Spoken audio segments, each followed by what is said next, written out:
To understand my career, I think you have to understand that I grew up in fairly blue-collar roots. My parents were electrical contractors. I was an only child. We spoke about the business around the dining room table every night. That's what we were. Mom ran the inside of the office, Dad ran the jobs. I even owned a backhoe, and I leased it to my dad. So that's where I came from. When I got out of college, I ended up being a banker. So I worked my way up as an analyst to loan officer, to loan review. I even did collections. To this very day, I run across people that I chased for the bank. Some of them are actually my clients. But I did that, worked my way up in the banking world. I was even on the ground floor of 2 de novo startup community banks. And in 2000, my wife told me, maybe I was, maybe I wasn't, I don't know. But my wife told me I was a grumpy banker. So she told me I was going to change careers, and it turned out to be really very good. I accepted a position with Merrill Lynch. It was an offer that I had had on the table. I accepted it, and I created a fairly unique business model, something that they didn't really have previous to me. I was the first business financial advisor for Merrill in the country. I was doing roughly $4.5 million a year in revenue for Merrill. I was the 10th largest lender for Merrill in the country.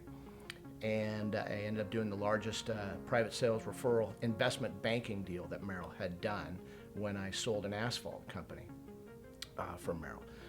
From there, when the wheels fell off of Merrill Lynch, I started looking for other firms to join. A lot of my friends took that check going to the other wirehouses, and that's wonderful, good for them. But I knew those wirehouses, I knew their financials backwards and forwards. I knew them better than the managers knew them. And I didn't see where one wirehouse was better than the other. And I didn't think it was ethical to tell my clients that this place is better when it was really just going to be a check for me. So I was one of the few advisors that went independent. And it took me a while to learn the independent channel. I did it for 9 years prior to joining Ashton Thomas. I was with another firm. We grew that firm. I grew my business, 30+% a year. And thoroughly enjoyed it. But I came to a point where I wanted better support, better technology, just better service for my clients all the way around.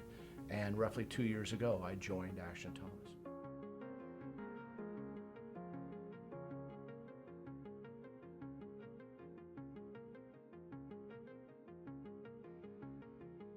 So when I finally did decide to make a move from the previous firm, I let it be known that I would accept offers, and I'm a fairly organized individual, so I know my revenue sources pretty much right down to the penny. And I could sit and plug it in to every offer that I had, and I had quite a few, and see where I was going to be. And so that was the first thing, and I would suggest that to anybody looking at a firm. You should know exactly where you sit, unequivocally, right where you sit right now, what you'd be successful at bringing over, what you would not be successful, what you have done to establish the relationships that you have, and whether they're going to stick with you. I was very fortunate. Every relationship that I had at the previous firm came with me. So I did that. I looked at it all. I plugged it into the different options. I looked at the different structures of these firms. But when it came down to it, like a lot of people really like the technology at Ashton Thomas. That's wonderful. That really wasn't it for me. What I liked about the firm was the camaraderie. I liked the support. People just jumping for me to help me be successful, and it's wonderful. It's the best I've ever seen. And in the end, the final puzzle piece that I was missing was just trust. It simply was trust. And I've said it before, you have to listen to your wife. My wife turned to me and she said, "I trust Aaron Brote." And that's what happened. That's how I chose Ashton Thomas.